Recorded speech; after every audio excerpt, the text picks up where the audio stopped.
October 1, 2024, and ask everyone to put their cell phones on silent.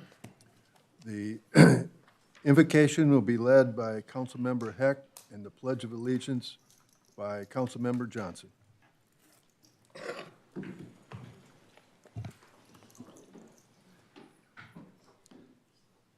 Heavenly Father, we thank you for the privilege and freedom we have of being able to gather together this evening to discuss city business. We ask that you give the staff and council wisdom and clarity in their decision-making. Keep us mindful that we serve the residents of this city. We ask you to watch over the men and women who serve in our military the world over. Keep them safe in these troubling and turbulent times. We ask also for your blessing on our first responders, including our police and fire departments, along with our EMS personnel. Please keep these brave men and women safe in their duties to protect and care for the residents of this city. Thank you for the honor and privilege we have to serve the residents of this city. These things we ask in your name. Amen. Amen. I pledge allegiance to the flag of the United States of America and to the republic for which it stands, one nation under God, indivisible, with liberty and justice for all. Roll call.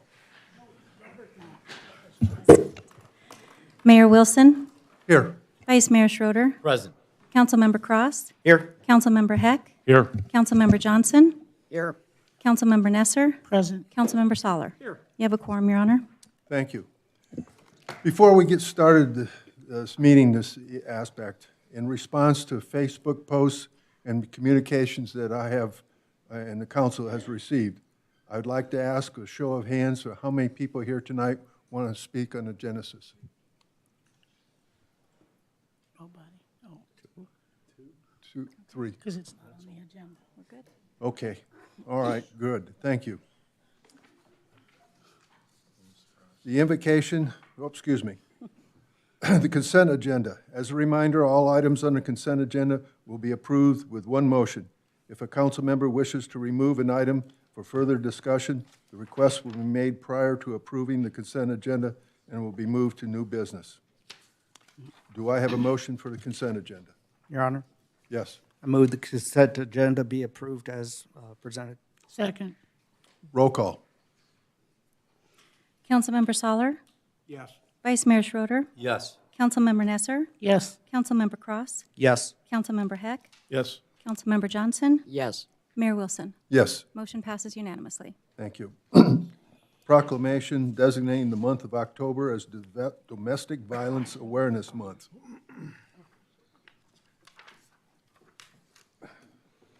Domestic Violence Awareness Month, October 2024.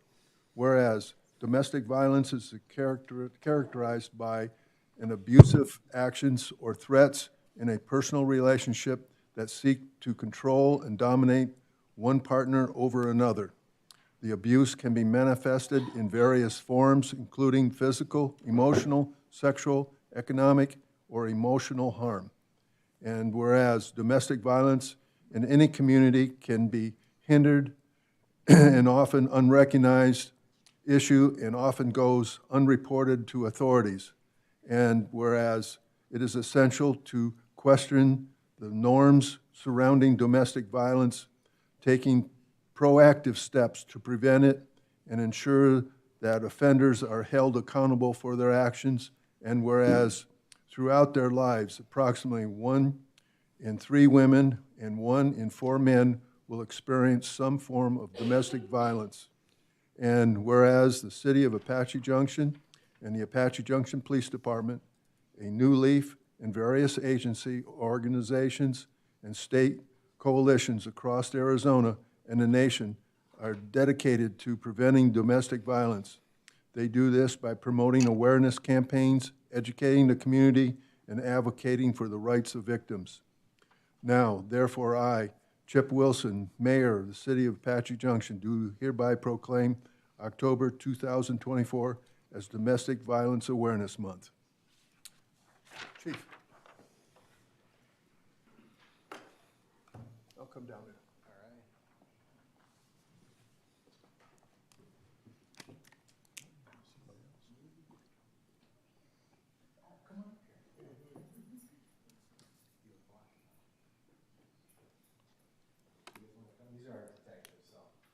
Bring him up. Go in the good light.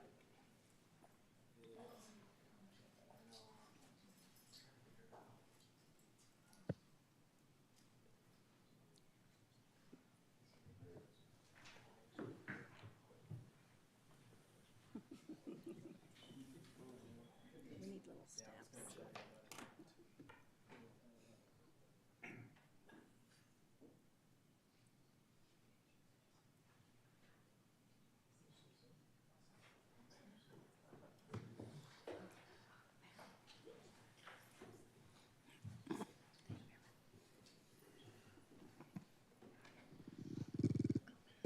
Mayor Wilson and members of the council, thank you for having us. I'm Dana Martinez. I'm the Director of Domestic and Sexual Violence Services for A New Leaf and CAFA. This is Maren Lassiter. She's our Community Engagement Coordinator out here at the CAFA site. We're honored to be here today, and we're so grateful for the city for recognizing Domestic Violence Awareness Month. It was great to walk up here and see the purple lights on the building and to see so many of you wearing your purple and representing, bringing awareness to our Domestic Violence Month. In Apache Junction, as you all know, A New Leaf's CAFA offers a couple of different programs here to serve survivors. One is our domestic violence shelter that serves men, women, and children who are fleeing and have nowhere safe to go. And we can serve them for flexible length of stay while they're working on rebuilding their lives, overcoming their crisis, and planning to move forward with their life. We also have our community outreach program that serves members of the community that maybe don't need to go to shelter but need additional assistance. We can provide them with case management, housing stability support, and lots of different types of resources. We're just so grateful for the city of Apache Junction, our relationship with you all, with the Apache Junction Police Department, because we couldn't do this work without all of you and your support. So thank you so much. Thank you. Mayor, members of council, just quickly, I want to thank A New Leaf and all of our partners that help us with these things. A lot of times when we get these calls for service, it's that breaking point when things weren't able to be resolved. And unfortunately, this happens all too often here, not just in our city, but across the country. And we see it in all parts, in all forms, whether it's physical abuse, physical violence, verbal, psychological, intimidation, threatening. Nobody should ever live like that. And our officers, they see it far too often. And unfortunately, when we get there, many times it's too late, and somebody either goes to jail or somebody's seriously hurt or injured. So we don't want that. We're grateful that the city does take this opportunity for this whole month to highlight the awareness of it. One of the things that's happening is next Saturday, on Saturday, October 12th, in partnership with Pinal County Attorney's Office and the police department and our community partners, we're going to be doing a 5K domestic violence walk on Saturday at 8 o'clock in the morning at Prospector Park. And we invite you and the entire community of Apache Junction to come out, listen to survivors of domestic violence, and to just really bring awareness to this. Thank you. Thank you. Mayor, Yes. I'd like to just address one more thing about the month of October, and you're gonna probably see a lot of police officers wearing pink patches and badges. The month of October is also Breast Cancer Awareness Month. So for all the women out there that need to ensure that they take care of their health, we celebrate Breast Cancer Awareness Month in the October, and a lot of police departments across the valley wear pink badges and patches. And we did that last month at the end for our announcement for proclamation. Yep. Okay. Regional intergovernment updates. Council have anything over here? Yes? Just happy to announce that starting today, Home Sweet Home is available for our citizens. We have a new program here in AJ where you can get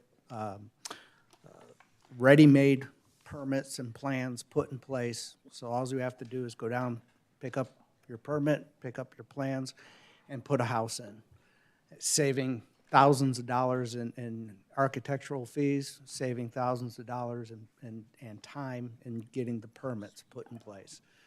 So if you have an older, like a mobile home or a vacant lot that you want to put a new home on, this is available for AJ residents. If you're looking to put in a casita, this is available for AJ residents. So if you're a person that's just purchased land here and you want to use this program to put your first house in, as long as you show that you are going to be under contract with the purchase of the property and that you're going to live in the home, this is a great program, and I think it's going to work out really well for all of our citizens. It's a great way to make homes more affordable. So, thank you. Anyone else over here? Well, I got a couple of things that I wanted to cover. On the MAG, which is the Maricopa County, and the Pinal County, I attended 2 meetings that were talking about the proposition. For Maricopa County is 479, and then in Pinal County is our county here for 486. And it was an informational meetings that we had on what is being, I'm going to say, planned and what's being done. And of course, for us here in Pinal County, it is a renewal of our, or a continuation of our sales tax for road maintenance. And it is very concerning in the aspect that this is something that we need for the safety of our community and for our abilities to get around. And it was a very, I want to say, informative meetings. Most informative part was of what happens if it doesn't pass, what's going to happen. And it was very confusing. And so I encourage everyone to look into it and definitely vote. Okay, city manager's report. Bryant. Thank you, Your Honor. Bryant Powell, City Manager. Just wanted to add that you all have now some cards with the QR code that help folks get to the Home Sweet Home program. We are now up and running with our communication program and helping folks understand what it is and how we can help process improve our efforts on bringing more homes that are affordable to Apache Junction. The next item that I wanted to bring up for the community is our upcoming Citizen Leadership Institute. It's an award-winning program that many have gone through, maybe many of yourselves, that help folks understand how local government works, get an opportunity to meet the department directors and leadership in the city government, and then in the end, have an opportunity to come to council meetings and graduate. And we encourage our community to sign up, and we have opportunities that are open now. It's an 8-session class, and they go through January to April, and residents and businesses, business owners can apply. It's not just inside the city limits. And feel free to call Kayla at 480-474-5080 to get set up, or that email there. But we will be getting this out on all of our communication channels now. At this point, I think I'll call Eli, come on up and share a few current events. Thank you, Bryant. Good evening, Mayor and City Council. We're just starting around the corner for special event season. And in October, over the next 2 weeks, there's a couple things going on that really great opportunities for anyone in the community that's hoping to serve. The first of which we've mentioned a few times here at this forum, but it's the upcoming Make a Difference Day. We had the CDC here, I think just at our last city council meeting, to talk about what they do, and this is one of the main moments where they organize something where people have an opportunity to contribute, and it's just coming up this Saturday. So this is kind of the last call for volunteers and the last reminder that this is coming up. And next up is our Faith in Blue events, which this year will take place over 2 days, the 12th and 13th, which is not this weekend, but the following weekend.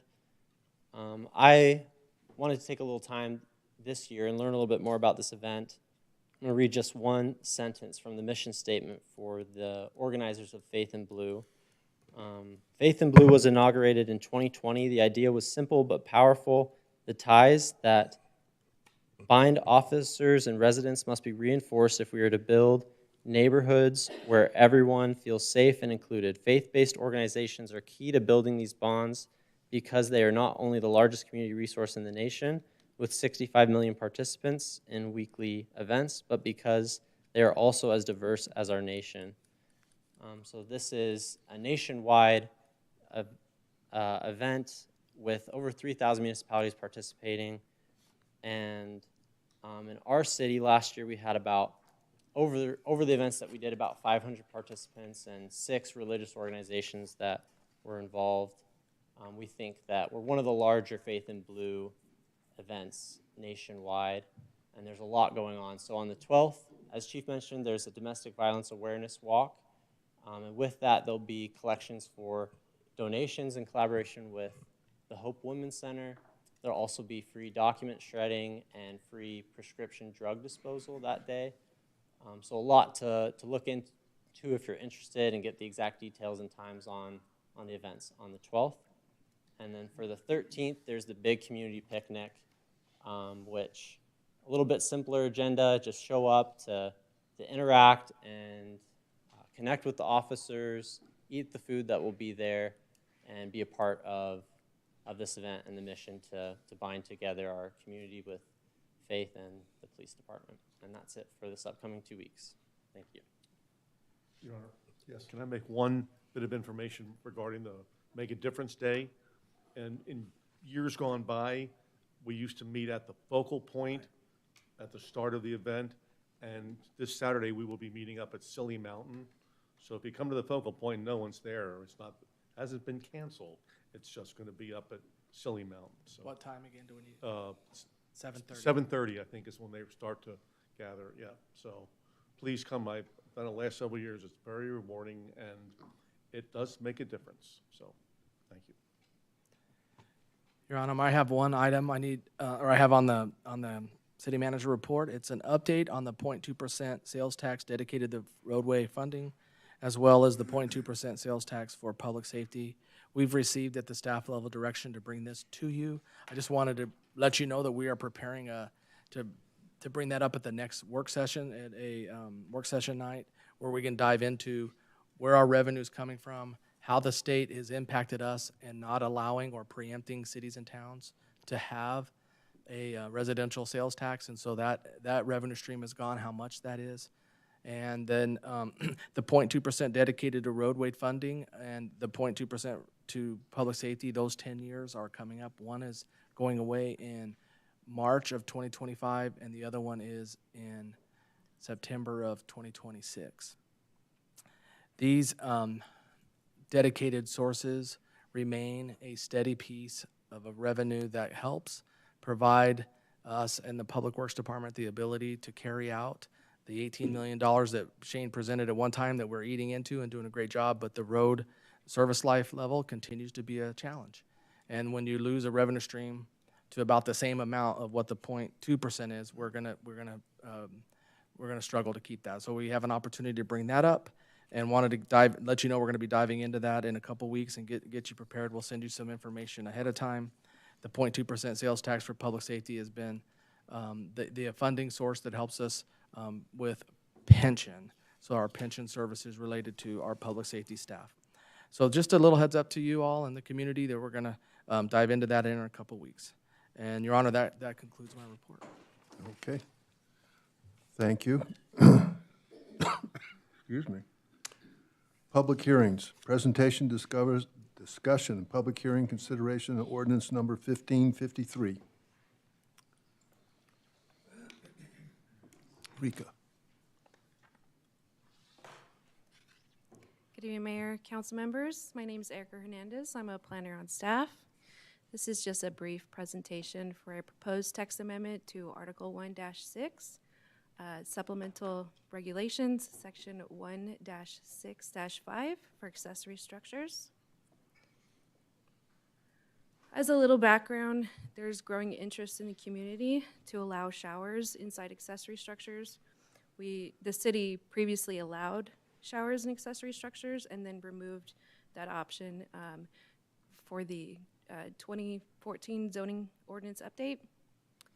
And on August 6th, the City Council voted unanimously to give direction to staff to review and consider updates to the accessory structure regulations to add showers. On September 10th, there was a public hearing with the Planning and Zoning Commission, and they voted 5-2 to recommend approval to council. So you can see here the current code and the proposed edits in yellow and in red. Staff recommends removing bathing facilities or stove/oven and replacing that with sleeping, living, or cooking activities. This is just text that is consistent throughout this section. And then in A8, staff recommends removing sanitary plumbing and bathing and so that it reads, no fixtures for cooking shall be permitted in any accessory structure. With that, staff and the Planning and Zoning Commission recommend approval of ordinance number 1553, and that is for a text amendment to section 1-6-5 accessory structures. And I'm happy to take any questions. Also, yes? No, go ahead. I was going to say, do you have any questions? Yeah, I'm just curious. The two people who voted not to recommend from Planning and Zoning, did they give any reason why? So it was Commissioner Bigelow who expressed concern that adding showers or allowing showers in accessory structures will cause people to, or give people an incentive to make them ADUs, accessory dwelling units. And the second commissioner did not give a reason. Okay, thank you. Anyone else? Yes? So, Erica, this would just be shower facilities, not toilet facilities, not toilet, correct? Accessory structures already allow toilets. Oh, it does. So this update would allow showers and tubs in accessory structures. Sounds like we're getting close to ADUs right there. That concern is understandable, and that is why I it would was not disagree removed with that. previously. But staff feels that this would be more accommodating. So planning staff, we do see permits come in often with showers in accessory structures, and we have to send it back quite often. And we do get people inside the office asking about them as well. So we do believe that it just facilitates convenience for residents. Your Honor. Yes. Erica, one of the things, I have a neighbor that works on vehicles, his own personal vehicles. And, I've seen him come out of the garage, and he is a mess. And he really, he put in an accessory structure, and he really wished he could have a shower in there. And I told him, build you a little shanty out back or something, but I could see this being very helpful to properties that can use it. Yes, and if you And- approve, I'm sorry, go ahead. Yeah, no, it's, yes, there are people that are abusing this. They're abusing it now, even without us changing this. We know that. There's people living in trailers on properties. We know this. But why do we penalize, or why would we think about penalizing people that are doing it correctly? My understanding from one individual is this is coming up because one person came to the council and asked specifically for a shower. I don't believe that it's just one person.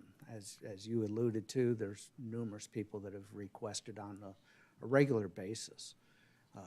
They send in their permits and they get kicked back. And now they have to wait another month for their permits because they have to go back through the whole process just because they put a shower on a metal building, So I really think that this is a beneficial thing for the community and for those that have accessory dwelling units. Thank you. Mayor, also, people with pools, they want to have a shower to rinse off the Yeah. pool water. So, Councilmember Cross is correct. There will be people that abuse it. If we catch them, then we'll deal with them. That's why we have zoning and all that. But I think for the good people that really want to do it the right way, this is a big plus for them. Okay.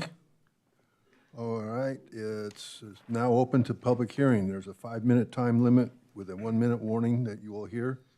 Please state your name and address for the record. Do I have anyone who wants to speak on this?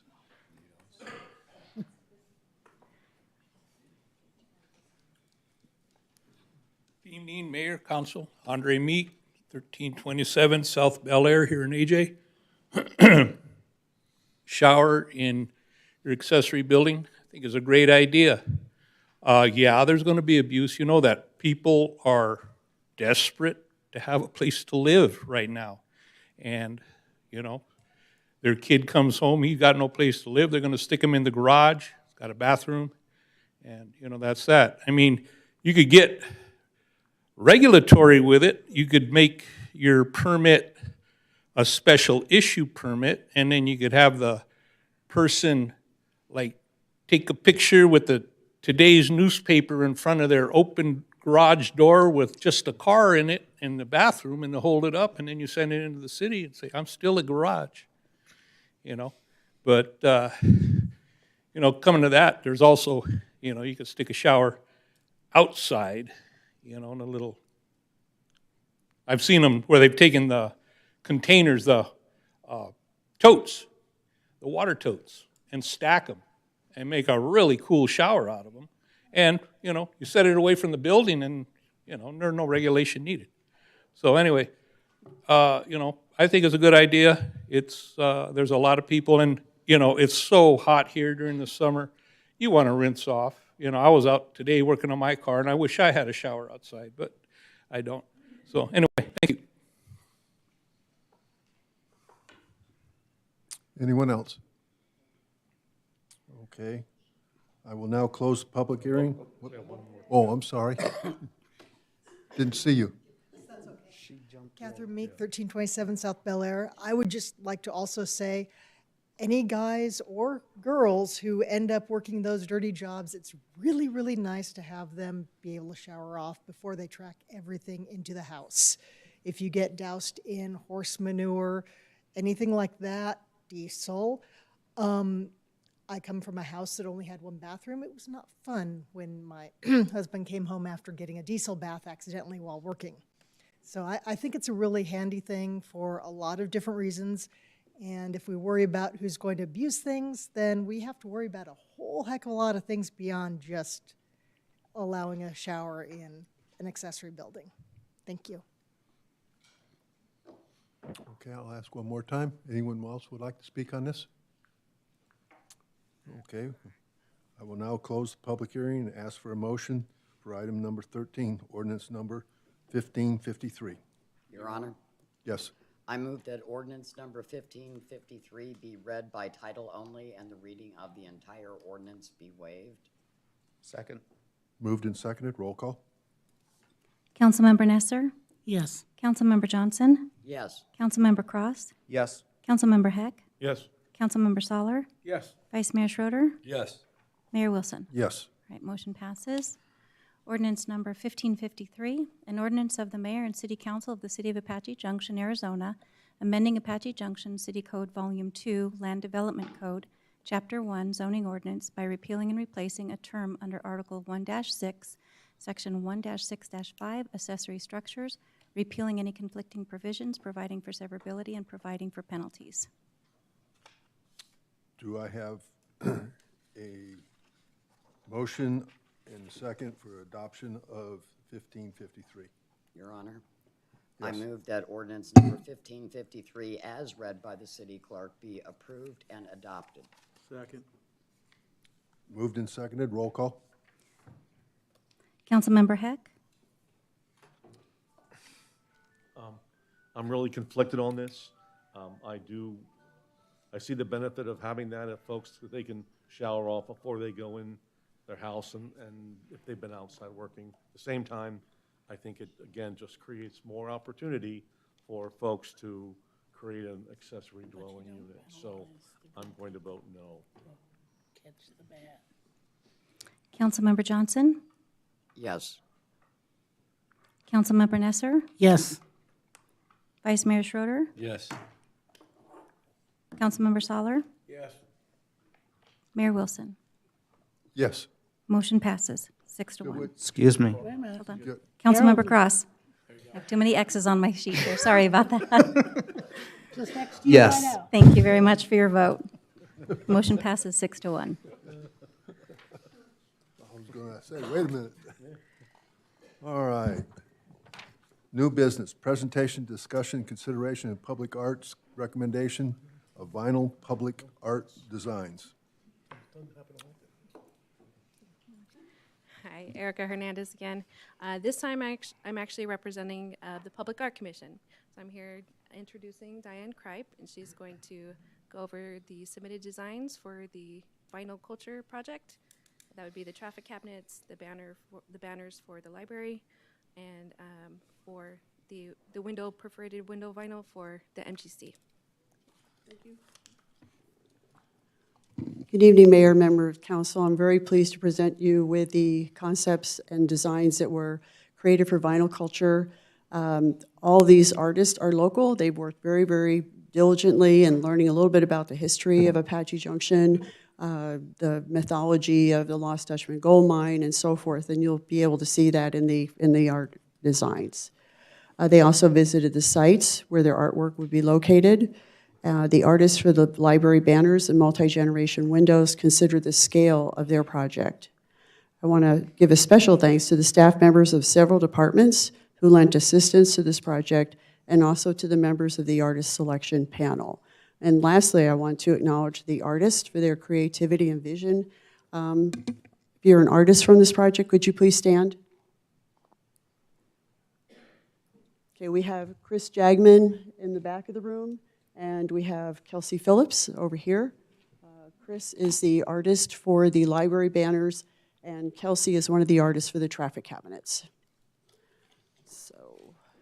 Okay, so this map will give you an idea as to where these artworks are going to be located.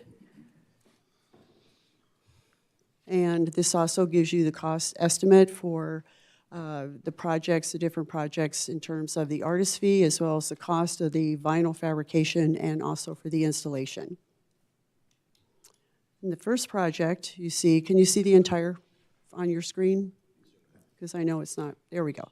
Okay, so the first is the Tato Carveo perforated window vinyl project, which will be going for the length of 10 different spans of the front of the multi-gen center. And this gives you a little bit of an idea of the scale of this project. I want to mention that his style always includes a rich color palette, a slightly surrealistic imagery. The superstitions are depicted in the background with the iconic saguaro cactus in the foreground. The clouds are suggesting your iconic desert sunset, and the birds are slightly oversized for a surreal effect and also to draw the viewer's eyes. These are the banners that will go on left and the right side of the library. Chris Jagman, who's here, is the artist. His vision reflects the lifestyle of Apache Junction. The outdoors plays a very important role in the lives of the residents, from bird watching and hiking to playing country music and riding horses. A young reader is depicted to the bottom on the right, and the project appeals to people of all ages who are visiting the library. He also gives local animals and plant life a view here as well. Okay, this is the traffic cabinet designed for superstition in Idaho by Keelan Manny. This is the back that's facing the police department. And the Public Art Commission was given 2 choices for the side facing Idaho. This was their first choice, and this was their second choice. The primary difference is the color palette. Okay, this is the front panel that's facing the intersection. This was the commission's first choice, and this is their second choice. This is the top of the cabinet. The top of the cabinet, they were given a couple of choices. However, on the right side, you see an open space with the dots that may very well be covered with, I'll show you here. You can see how the very top on the right kind of curves around and takes up part of the top of the cabinet. Want to mention that her abstracted agave designs are visually inspired by shapes in nature, specifically looking at the top of the agave plant and viewing plants this way, the observer could see the organization of nature's growth patterns, symbolically organizing shapes into radial patterns that represent the idea of community, of individuals working together. The shapes depicted are held together by the structure and organization of the shapes visually working in unity, all centered around a point.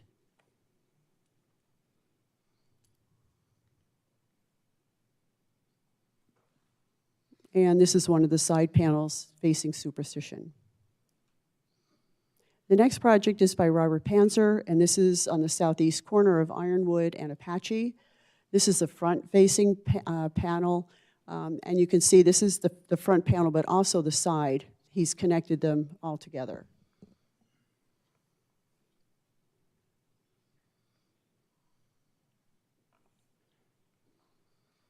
So Robert depicts the Superstition Mountains with poppies, desert plants, and animals.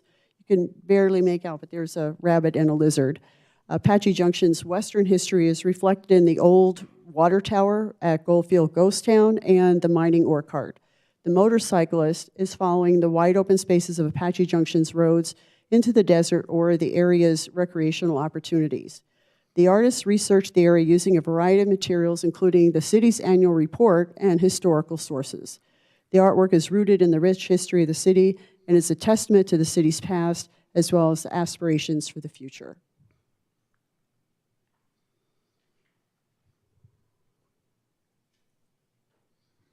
This is a traffic cabinet as imagined by Kelsey Phillips, who's here this evening.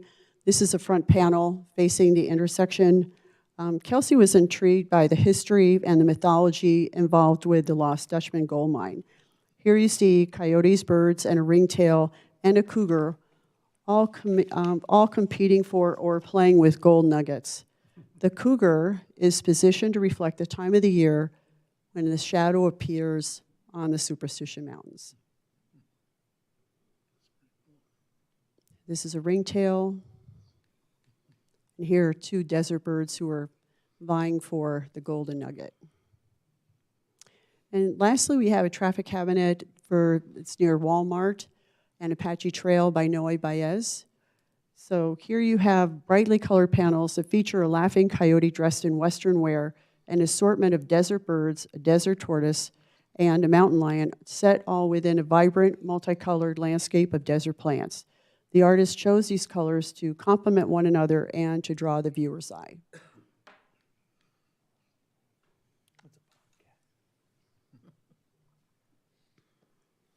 Okay, any questions or comments?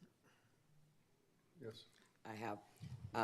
First off, I have to say I am absolutely blown away by the talented artists that are working on these cabinets. Mm-hmm. And I think all of them are absolutely beautiful. I do have one major concern for me. The corner of Superstition and Idaho is the Veterans Memorial Park. It is also a memorial where we have a 9/11 memorial plaque. And I know that the local veterans donated $8,000 and spent over 15 years to get the monument sign at that corner to bring attention and reverence to that park. My concern is there a better place for the geometric pattern that we can use that a different place in the city and wait and find something a little bit more appropriate for a memorial park? Yeah, I totally understand. I'm a daughter of a World War II vet, so it's extremely important to me.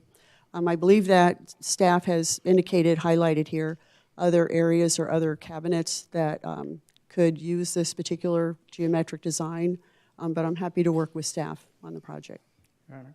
Yes. Yeah, I think a great location would be right across the, from the marquee on it'd be the southeast corner of Phelps and Old West. I mean, there's a nice cabinet there, and it would, because that's such a cool geometric and awesome colors to it.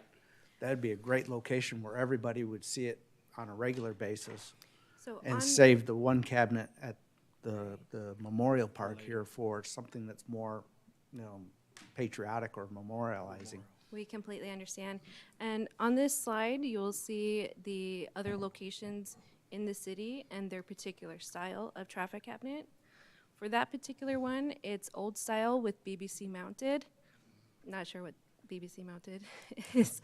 But there are a number of locations that this particular piece could go. And that's all in here. So I believe if you want to make a vote to have it in a different location, That would be You enough. can do- Is that all they need to do? Yeah.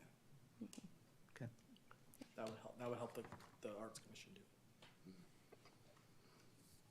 Okay, anyone else? Mayor? Yes. Go ahead. Yeah, I agree. If we have a memorial park to 9/11 and for our veterans, we need to do a theme in those two genres in that one area. But I love the artwork, and I do want to see it put in a really nice place, so. Yes. Your Honor. I'm an artist. I love art. I paint wall murals. But my concern about these is upkeep. Yeah. Our city manager knows that one of my pet peeves is the Kachina that we got 6 years ago. And now, as far as I'm concerned, it's horrible looking. About 15 years ago, the library director and I sat down with Steve Leach, who owned a sign business here, about making, back when the metal wall was still up on the west side of the library, about covering that up with vinyl that would look like books. But at the time, we ended that discussion because we found out that these will only last about 5 years. Because here in the Arizona western heat and sun, that vinyl deteriorates badly. And I personally found out, I don't know, everybody knows, that I have a sign on the back of my truck. It's red lettering on yellow background.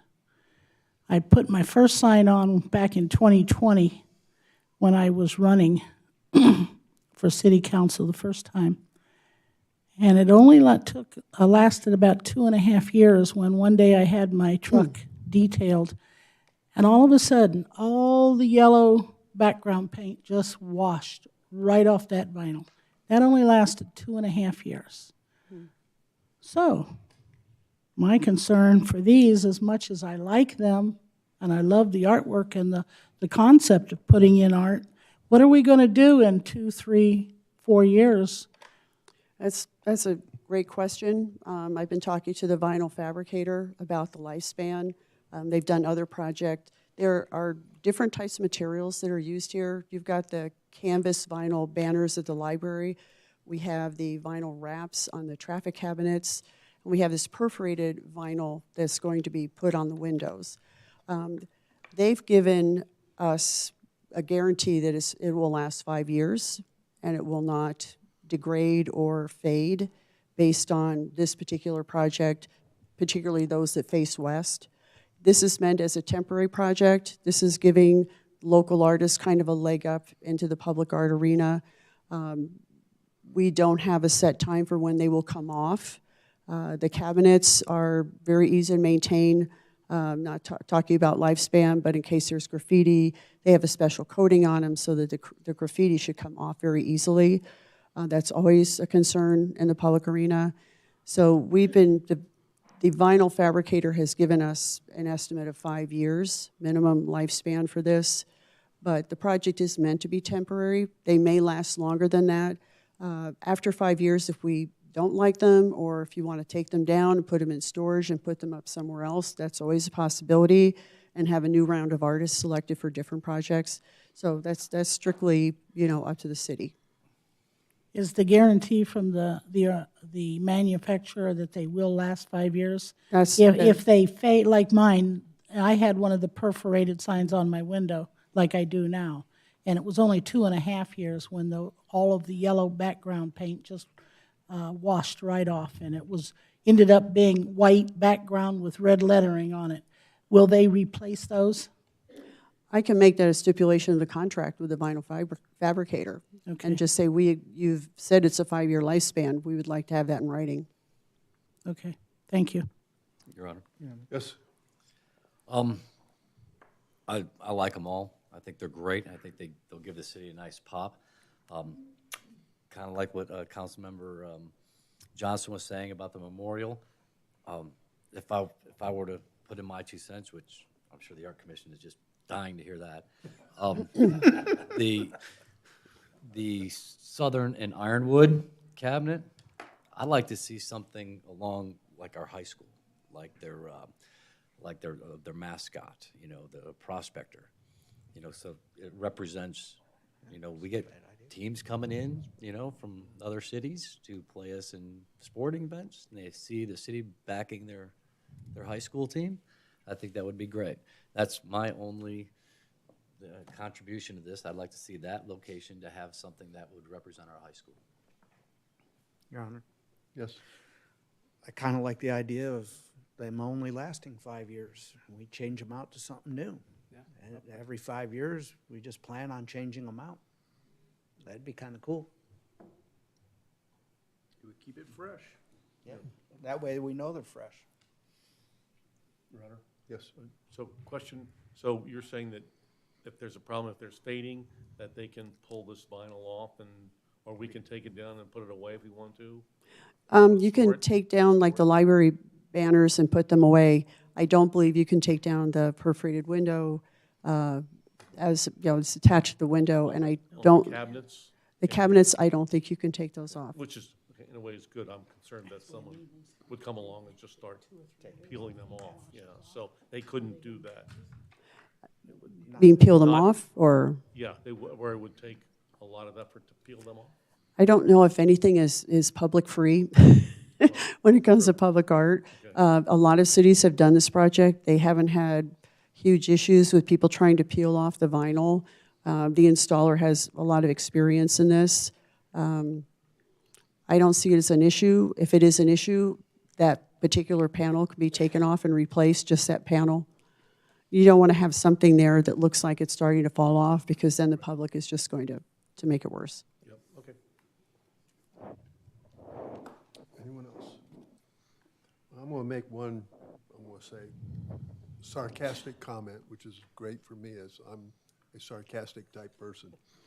I saw an email from the city of Casa Grande, which I started laughing about once I saw and read it and what we're doing. And I love what we're doing in the aspect. But Casa Grande is going to put art gallery on their traveling garbage trucks. And I was saying that, okay, that is something that's unique and different, and I'm glad we're not putting them on garbage trucks. Okay. Mayor, Yes. do we want to lock in those 2 locations to be separated out? The veterans in 9/11 Memorial and the one that Councilmember Schroeder said about down in front of the high school? I just put that in your motion. Can we Yep. make a motion and do that? Okay. So do I have a motion? Your Honor, Yes.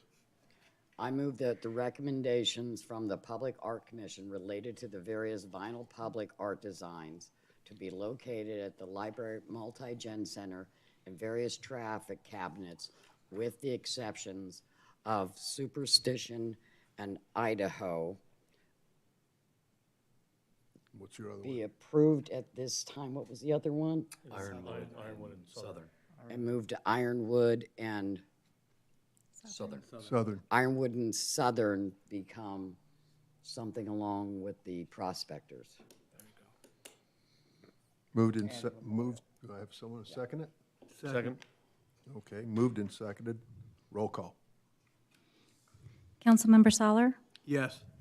Councilmember Nesser? Yes. Councilmember Cross? Yes. Councilmember Johnson? Yes. Vice Mayor Schroeder? Yes. Councilmember Heck? Yes. Mayor Wilson? Yes, Motion passes unanimously. and did you say Cross? Yes. Yeah, I Oh, she did. did? Okay, I didn't hear it. She got me this time. Okay. Yeah, I didn't hear it. No worries. All right.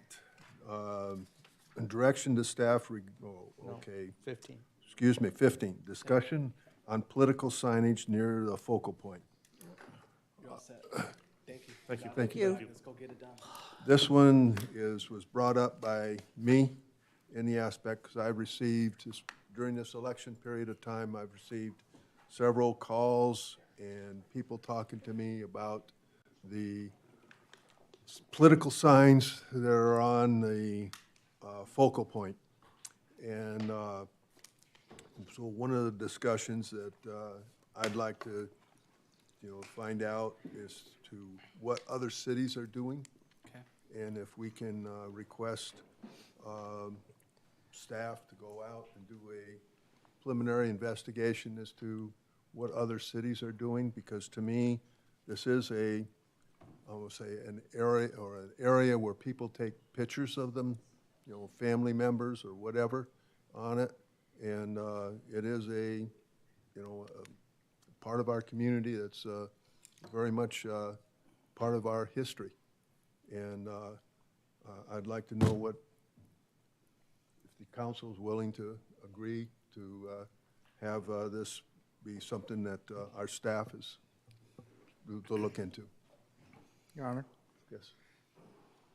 based on some of the stuff that I've read regarding this, I would think that our focal point could be designated as part of our tourism persona. I'm not sure how you want to put it, but, people come through our downtown, they see that marquee.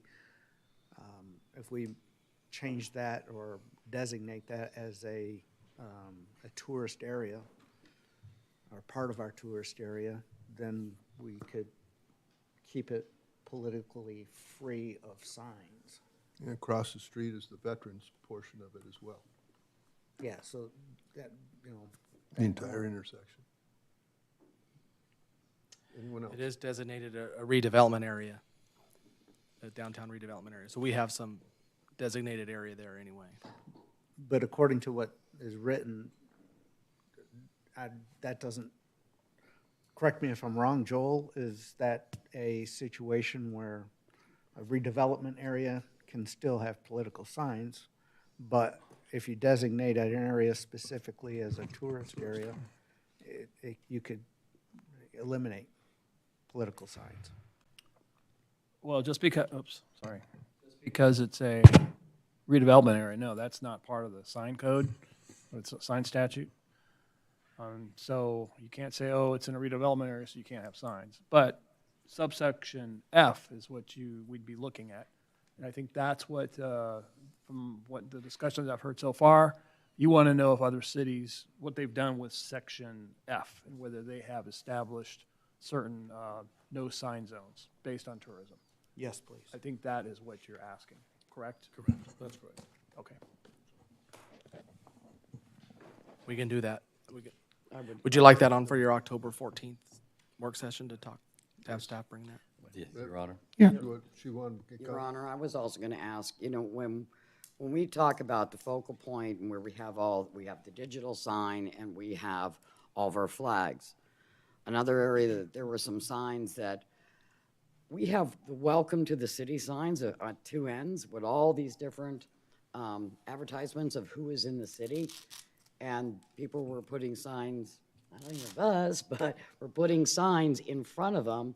And that's our crossover boundary coming into town. The first thing they saw was not what we had built and put up, but they had signs in front of them.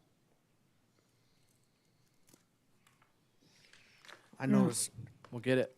I noticed when we were at our retreat, there was some major political signs in the median on 24th Street. And the landscapers are out there trying to mow. And they're using their great big sit-on tractors to mow, and they have to stop, they have to get out, they have to move the tractor to get, because the signs took up the entire median strip from one side to the other, so they couldn't drive around it to go to the next section. What a nightmare. They aren't allowed medians, are they? According to that. These The public new right-of-ways, rule. correct? We have them in there. These are public right-of-ways, correct? They're public right-of-ways, they're allowed So- technically, however, there are exceptions if you Well, have to that's cross where- traffic to get there and you have to put it in, that is a problem. And I don't think you could put them in medians. Well, that's where I would have an issue with this, because, I mean, these areas belong to the people of Apache Junction, and I think we would be doing a disservice and stepping out of our boundaries to start saying where you can and cannot put things in public right-of-ways. I mean, as much as I agree with the fact that, okay, our marquee sign and our focal point are kind of areas we like to keep kind of pristine so people can walk in front of them and take pictures, and our marquee signs are coming into these cities, our signs there, I'd like to see those not obstructed. But, I mean, this is still America, and we can't just start, because we don't like the way it looks, tell people they can't do it. That's my issue with the whole thing. I think if it's public, they have every right.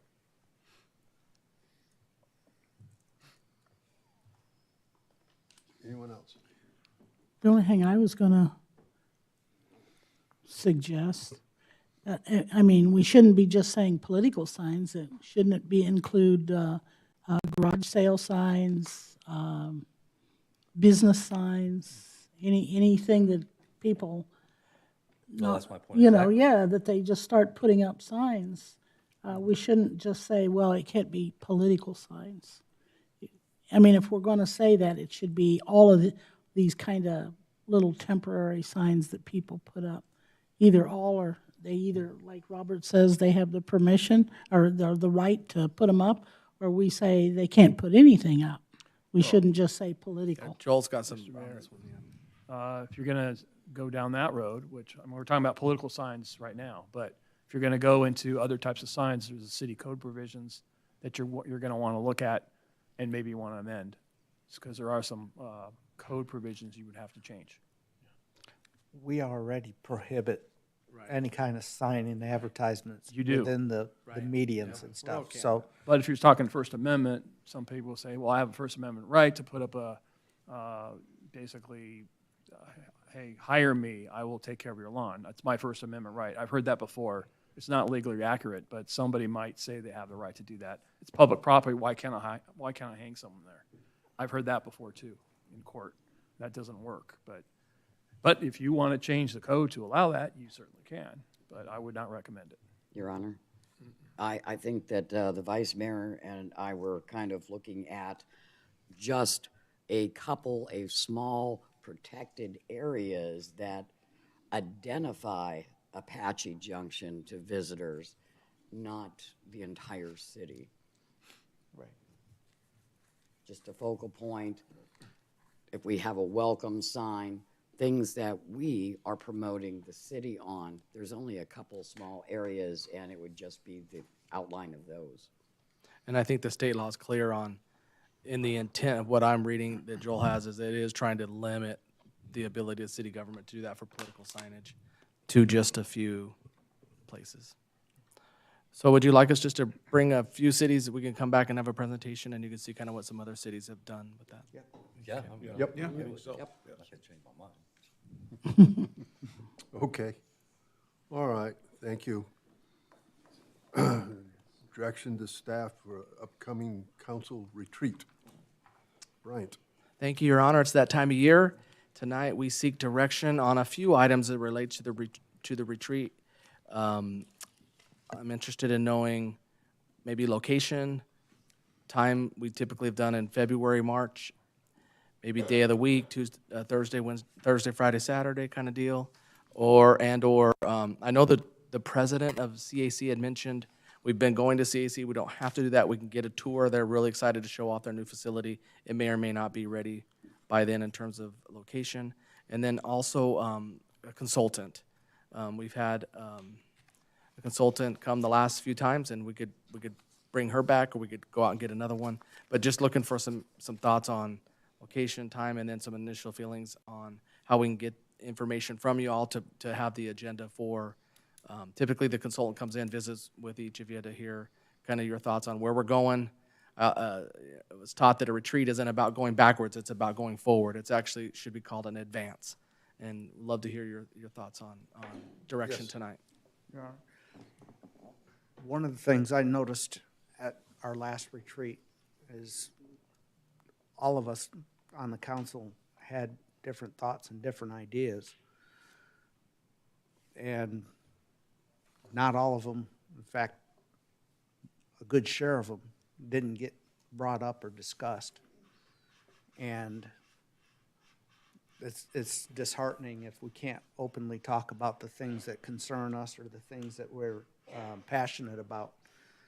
You know, we fill out a survey and some questions for the consultant, and, you know, those questions never get answered or asked or discussed. I would like to see that, you know, if we do have an agenda, that, you know, those things that we're passionate about and those things that we want to get changed, or you know, things that we want to help out with our city, that they actually get discussed. Okay. Anyone else? I'd just like to see it on a Thursday or Friday. Okay. Later in the week, that'd be nice. Yeah, that's what we're looking for, just schedules, Thursday, Friday. Are you gonna look at I'm the good with college? having it here, too. Yeah. And we could do it here, too. Yeah, I don't know about location, if you have a preference.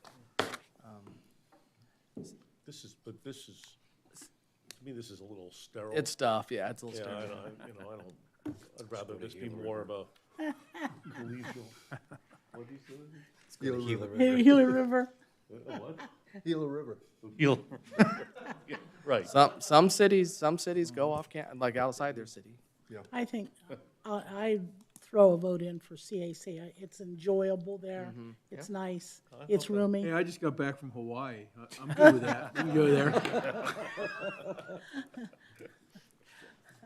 I certainly think CAC worked, and particularly if we have the opportunity to tour their new facility. So That's why we've had it. I'd be agreeable to CAC and I'm agreeable with Thursday, Friday. anywhere. Thursday or Friday. Yeah. You- Okay. Something that Darrell was saying about, you know, you fill out the form and everything else, and you put down your things that you feel are important. If somebody can take everybody's topics and put them on one and send them out, and maybe all of us may rethink some of the things that we think, and we could, you know, kind of offer, what do you think is the top 10 issues? Each of us answer that. We may find that, you know, Peter has this one that we think that we all think should be more towards the top of the list. Which is probably true. So there might be a lot more in common than we know. Kind of like we could do a Venn diagram Yeah, before we because could do somebody's it ahead gonna of time. think of something that maybe none of us thought about, but when we see it on paper, we go, wow, that is something that we should look at. Yeah, that's a great idea. Okay. Okay, Evelyn was the one we had before. Yep. I Evelyn's liked her, good. yeah. I'm good with that. Liked her. Evelyn's Yeah, good. she was good. Evelyn's good. She handles it quite well. We'll get working on it. I'll have Dawn look at some dates and start sending them out and go from there. Okay. We'll get it set up for you. Cool. All right. Do I have a motion for the retreat? That's just direction. Do we need to? It's just direction. Okay. Is it direct? Ask what for a is it? motion. Is it direct? Your Need Honor, some direction, Matt, on that? I moved- I've got direction now, but. Your Honor, I moved Yeah. that you're directed. Yeah, direct it, yeah. it says, I move that staff be directed to set details for a city council retreat to include date, time, and location. I'll take that as a motion Yes, and a second. Thank you. Moved and seconded. Roll call. Councilmember Heck, Yes. Councilmember Cross, yes. Vice Mayor Schroeder, Yes. Councilmember Nesser, Yes. Councilmember Johnson, Yes. Councilmember Soller, Yes. Mayor Wilson. Yes. Motion passes. Okay. Call to the public. I'd like to remind everyone, the call to public is a courtesy and not required by law. It's a time for the public to express requests, communication, comments, and suggestions. Requests to speak forms must have been completed and handed to the city clerk before the end of the city manager's report. All issues shall be presented in a professional manner without personal attacks. Under the open meeting law, the council cannot engage in a discussion on issues presented, but may respond to criticism and may direct staff to follow up with the speaker directly or place the matter on a future agenda for council discussion. There is a 3-minute time limit for each speaker. Does the council, okay, stop reading.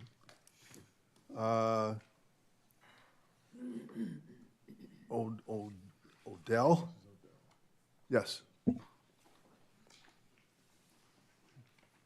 Good evening, council members. My name is Candy Odell. I live at 1557. Can you West pull Pull the Greasewood. mic down. down. Thank you. I live at 1557 West Greasewood. Hopefully that doesn't count in my minutes. I'm not quite certain where to begin, but I'll start with I have concerns with the placement of Project Genesis inside the Lutheran Church within approximately 1,000 feet of my home and neighborhood. I'm concerned with what I believe to be an undue burden on my neighborhood, as we already have a church distributing food boxes once a week on our street, increased traffic, both vehicular and foot, for approximately 150 to 200 meals each of the 6 days a week they are open. They're reported numbers, not mine. I recognize that not all patrons create concern. I also wonder if the fact Genesis is in our city, if that brings with them some of the need. That said, how are we going to get the patrons to leave? There is no incentive for them to. When they are open 6 days a week, what's the motive to get these people to leave and stop them from setting up camps in the surrounding areas? There are at least 2 empty fields right there, perfect for campsites. Additionally, it's not just during meal times. They provide other services according to their post beginning at 10:30 a.m. It should also be noted that while city code prohibits camping, there is already a motorhome on the empty lot, and it appears people are living there. While a complaint has been opened, the city's hands are tied at present, so I feel I'm being faced with a potential tent city. I'm concerned about one of the largest investments in my life, that being my home, and the potential decrease in property value. I'm concerned with the placement next to an existing daycare. Who, what, or how are the daycare kids going to be protected and or shielded? Or are the kids at the school bus stops? Not all, and maybe only a handful of Genesis patrons are what could be considered mentally unbalanced. How do you safely determine who those individuals are? Is that really what we want to subject the most vulnerable in our community to? Are the police going to be able to be present every day, all day? I've seen they've increased patrols, but let's be honest. How long is that really going to last? I've been told by city officials to have the individuals arrested for trespassing if on my property, but seriously, we all know by the time the police get there, they're gone. It's a low priority. In the 10 years we have lived at our property, we have gone from people defecating in Home Depot buckets at the end of our driveway, sleeping or attempting to sleep on our front porch, to stealing metal yard art out of the backyard, having an ice cream social on my rear patio, and stealing water from my front faucet, and that's just to name a few. I've installed 10 cameras, built a block fence, have a 24-hour alarm monitoring company. I've done everything I can, and things have improved. I just don't want to move backwards. I don't know the solution, and that's why I'm here.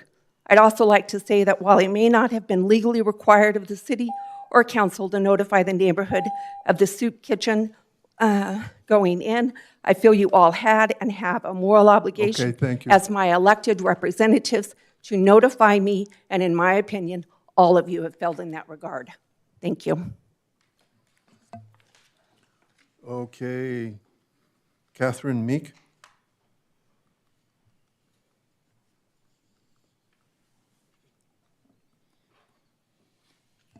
Catherine Meek, 1327 South Bel Air Road. Throughout my life, I've been involved in food pantries and seen food insecurity, and I know that it's a growing issue. I'm involved in a small food pantry, Grassroots, where I used to live, and they give away enough food every day to feed about 200 people for 3 days worth of food.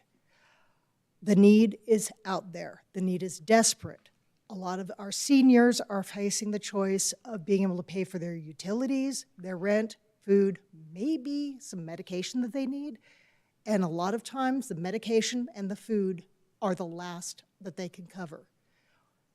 Unfortunately, the economy has not helped. It's getting way too expensive. We've got a lot of food insecure families, children. It's sad. And honestly, it's very appalling that we can't do more to fix the problem. I know Genesis has some different statistics and whatnot. The majority of their people that come in for food every day are seniors.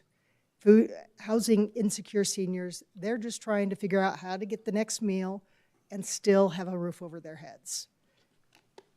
I don't have a great answer about what to do about the people who are a threat or are a danger, but I don't want to see anybody go hungry that really just needs a little bit of help. Thank you. Andre?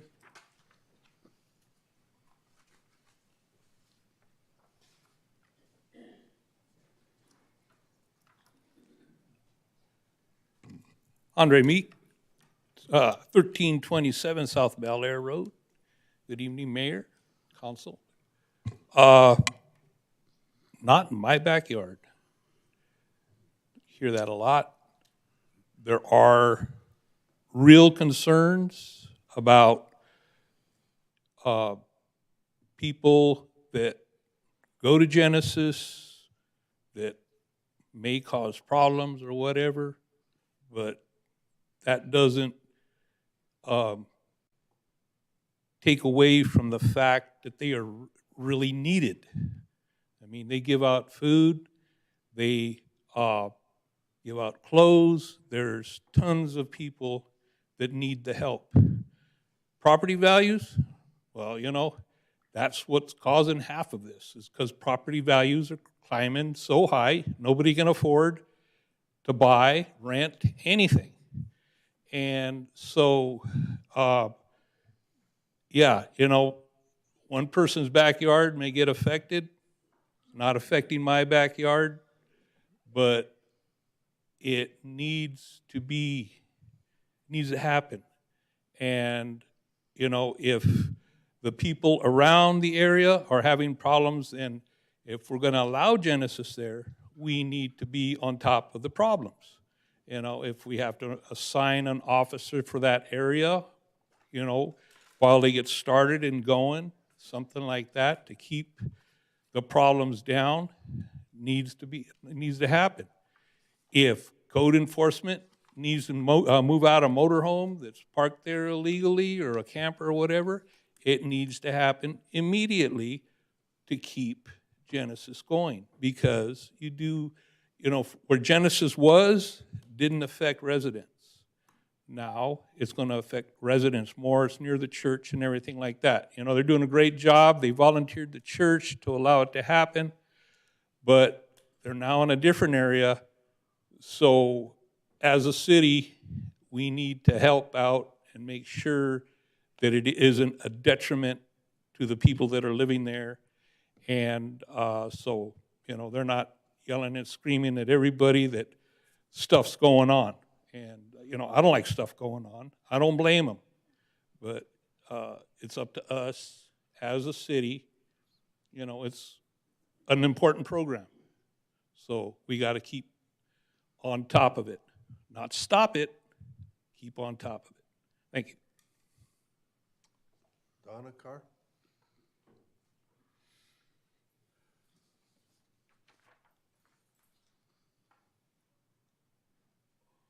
Donna Carr, Apache Junction resident. First, I'd like to say, Jennifer, your hair looks nice today. I noticed that I went to go see Carrie Lake out in Gold Canyon, and I didn't notice anybody there that was from the city council. I thought maybe people would show up. I did get to sit in the very front row. I thought that was sort of awesome. Also asked one of her guys, I said, does she have time for one more question? He says, no, she's got to be in Gilbert. So I stood up and I just waited for a second. As soon as she took that breath between sentences, I said, "Hey, Carrie, you got time for one more question?" You know me and my big mouth. So I did mention our mayor there. I said, maybe she could start a bill going to stop foreign countries from purchasing our land.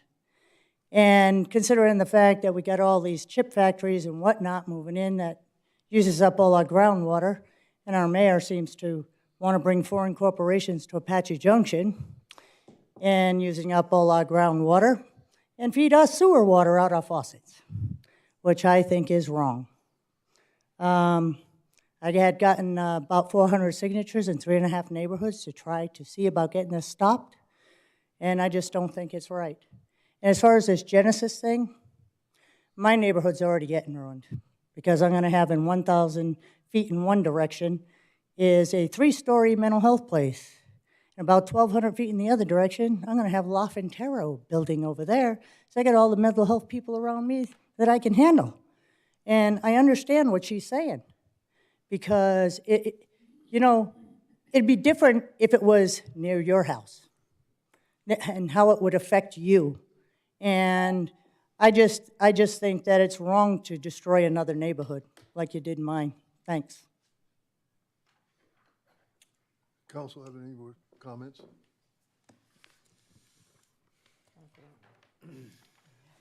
Nope. Okay, I will adjourn this meeting. Thank you.